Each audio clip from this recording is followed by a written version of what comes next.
60 degrees in 7 days. That is not a typo. Carbon monoxide doesn't have a smell, and it takes people out every single winter. Please don't mess around with that. Seattle, 42 to 48 light rain. Portland 50, the Cascades stacking critical snowpack that 90% of the region depends on. Denver 28 to 34 today, but hitting the 60s next week, a 30-degree jump that shows you how jacked up this pattern is. Fargo, 14. Duluth 12. Green Bay, 20. All frozen. Anchorage, 12 to 20. Honolulu, 72 to 76, flexing on all of us as always. Flexing on all of us. Birmingham, 42 to 48. Jackson, 48. Little Rock, 38 to 44. Deep South, breathing this week, but mid-month moisture could get spicy. Quick week-by-week outlook so you can plan ahead, because this month is loaded.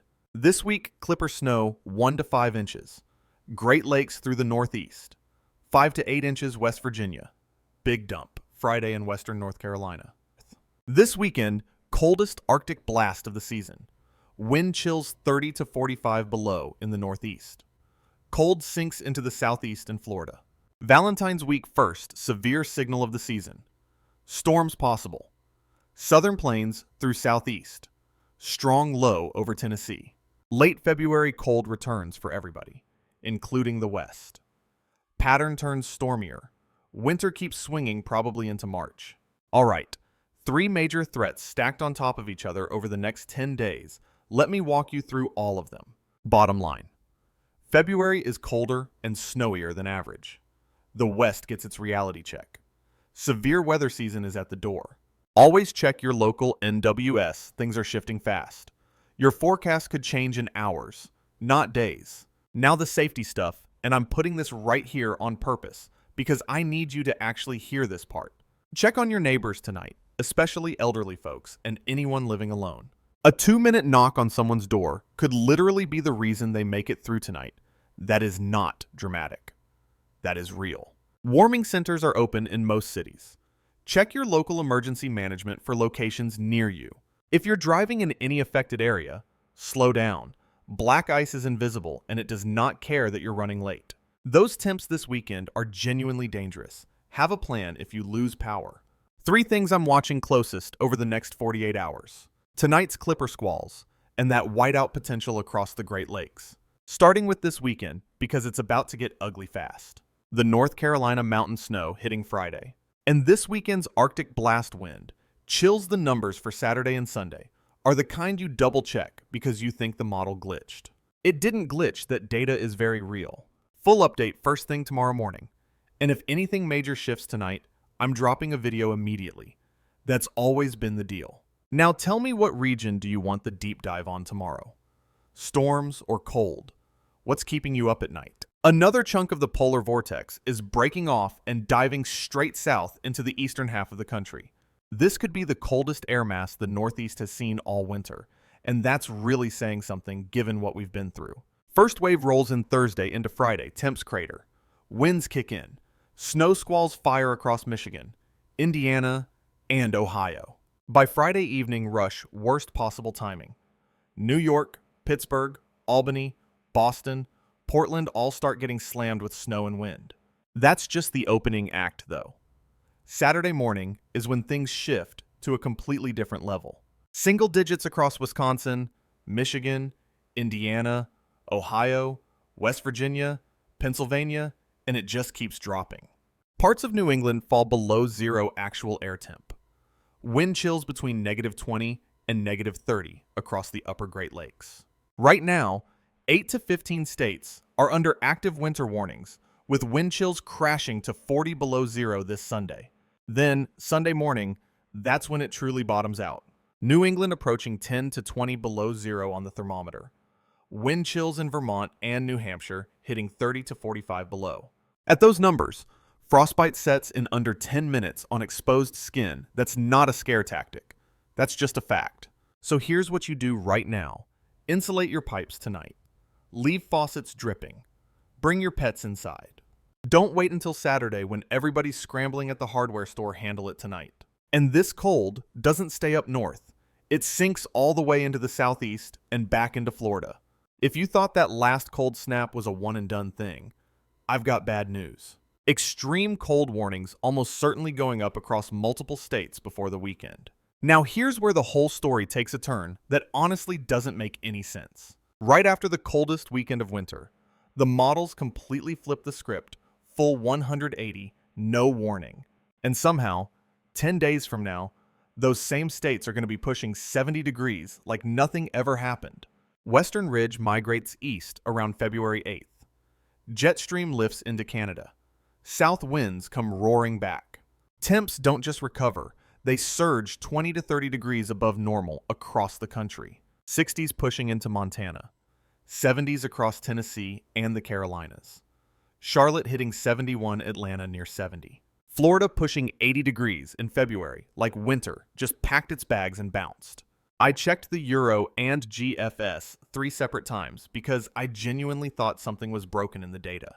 It wasn't both models keep printing the same thing run after run. A 50 to 60 degree swing in under a week, and that warm-up sitting on deep snowpack means flooding risk and serious instability. Which brings us to threat number 3, and this might catch more people off guard than anything else. Severe weather building right around Valentine's Day. When you slam 70-degree air against a system diving from the west, that contrast breeds serious storms. A woman in Buffalo just messaged me saying her pipes froze for the 3rd time this winter and she doesn't know what to do anymore. Dew points surge into the 60s. Gulf moisture screams back in, and things get real in a hurry. The European model shows a 996 millibar low parking right over Tennessee if you know weather. That number gets your attention fast.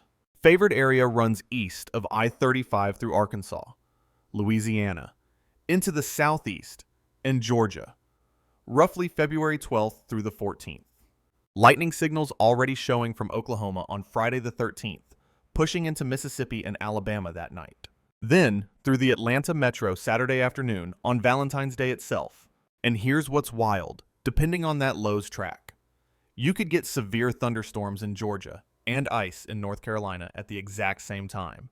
Timing's fuzzy and models aren't fully agreeing, but the signal is real, consistent, and getting stronger every run. If you've got Valentine's plans from the southern plains through the southeast, keep a very close eye on this one. Now I know some of y'all want to say winter's over. Pump the brakes on that. Around the 18th, that trough digs back across the West Alaska goes cold. British Columbia goes cold. If that's you right now, stay with me. This might be the most important 10 minutes of your week. The West Coast, which has been living its best life all winter, finally gets a taste of what the rest of us have been dealing with. Cold moves from west back to central U.S. Eventually back east, we're in the freezer again by month's end. Punxsutawney Phil called 6 more weeks. And honestly, that little dude might be the most accurate forecaster in the country right now. This winter is giving full toxic X energy leaves for a few days. You think it's done. Then shows back up worse, like nothing happened. Mother Nature is out here gaslighting the entire eastern half of the country, and I'm tired of it. West Coast folks in a t-shirt right now, enjoy it. Your turn's coming around the 18th. Is this the worst winter you've lived through, or have you seen worse? Fight it out in the comments. Best answer gets pinned. Alright, before the weekend nightmare lands, there's a clipper system rolling through right now you gotta know about. Western North Carolina. This one's aimed straight at you. So listen up. Clippers dropping 1 to 5 inches across the Great Lakes, upstate New York, western Pennsylvania, into New England tonight. The next 10 days east of the Rockies are about to be the wildest weather stretch of the entire season. No contest. Snow squalls, making some spots way worse. West Virginia mountains could see 5 to 8 inches. Friday, this system grabs lake moisture and slams 8 to 12 inches into western North Carolina's highest elevations. Boone, Banner Elk, Beach Mountain, looking at 5 to 6 inches of powder ski country, is going to be prime. Upstate South Carolina might even wake up to flurries tomorrow. Kids lose their minds. Gone by lunch. You know how it goes. Mid-Atlantic still dealing with ice glaze and winds gusting 40 to 55, making travel an absolute mess out there. These are the sneaky systems nobody takes seriously until they wake up to icy roads. Don't be that person. Now, let's get into the city-by-city breakdown, because the contrast across this country right now is something else. New York City, 22 to 28 degrees. Wind chills around 1 to 3 inches of snow with strong winds. High 30, low 18. Boston picking up 2 to 4 inches with ocean-enhanced snow and howling winds, high 30, low 16. It's rough out there. Philly 24 to 30 with ice. DC 28 to 34. Snow and ice mix, and DC, you get hammered again this weekend, so don't get comfortable. Send this to someone you care about before this weekend hits. Don't sit on it. The entire Northeast corridor is in it tonight. Buffalo cranking lake effect as always. Easy 3 to 5 inches stacking up. Providence, Hartford, Syracuse, Rochester all getting it. And this weekend's blast supercharges everything to another level. Now the Midwest, and this is where the Clipper is really showing its teeth tonight. Detroit is ground zero 18 to 24 degrees. 2 to 5 inches with snow squalls. Whiteout conditions possible. High 26, low 12. Chicago, 18 to 24, with squalls and wind chills well below zero. Milwaukee, 16 to 22, extremely cold. Minneapolis and St. Paul both at 8 to 14 high of 18, low of 4. That is survival weather right there. No exaggeration. Frostbite does not care how tough you think you are. Cover every inch of skin if you're stepping outside up there. Ohio Valley getting hammered. Cleveland, Toledo. Columbus all picking up 2 to 4 inches with squalls rolling through. Cincinnati 1 to 2 with ice. Indy 1 to 3. Louisville and Lexington both around an inch of snow and ice. And drop your city in the comments. I want to know where you're watching from and what it looks like outside your window right now. Kansas City, 1 to 2. Omaha, 1 to 3. St. Louis light snow. Wichita light snow. And icy, the whole middle of the country is locked in. Midwest people.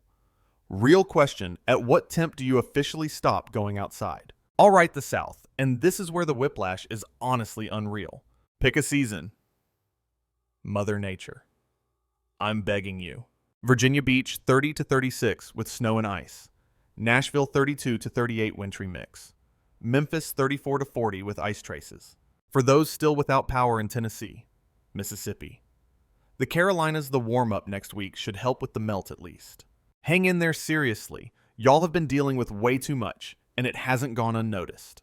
Real quick though, if you're running a generator right now, it goes outside, away from every window. No exceptions. Florida, Miami, 58 to 64, with a high of 72 Tampa and Orlando, both 68 St. Pete, 70. Jacksonville, 42 to 48 with wintry mix, which is straight up bizarre for Florida. By next week, you're pushing 80, but that warm-up could bring storms. At least the iguanas should be thawing out. Texas, Houston, 48 to 54, high 62, and remember Houston just had a tornado warning without even a risk day on the books. Dallas, Fort Worth, Plano. Arlington, all 40 to 46. No snow. Austin, 44 to 50. San Antonio, 46 to 52. 95% of Texas under drought right now. So whatever rain comes around the 10th is desperately needed out there. OKC and Tulsa quiet now. But the severe signal for Valentine's week has my full attention on the Southern Plains. The West Coast. I say this every time, it is literally a different planet compared to what we're dealing with. LA, 58 to 62 sunny. San Diego, 54 to 60. SoCal thriving. San Francisco foggy but dry, around 54. Phoenix and Mesa pushing 72 Tucson, 68 Vegas, and Henderson both 62. The Southwest is pretending winter doesn't exist.